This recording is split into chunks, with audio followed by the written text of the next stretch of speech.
ഒരു ഖബറിലേക്ക് 2 ആളെ വെക്കുന്ന സാഹചര്യം വരുമ്പോ, 3 ആളെ വെക്കുന്ന സാഹചര്യം വരുമ്പോ മുൻഗണന കൊടുക്കുന്നത് ഏറ്റവും അധികം ഇൽമുള്ളവർക്കാണ്.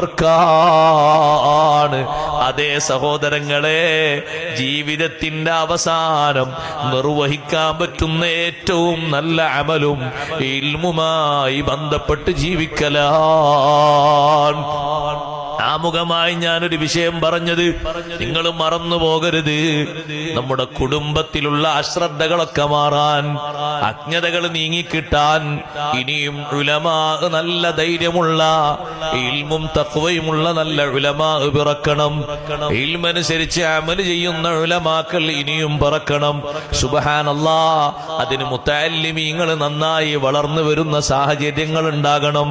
അതിനാണ് ഇതുപോലെയുള്ള നല്ല നല്ല ദർസുകളൊക്കെ വളരുന്നത്. ദർസ് നടത്തുന്ന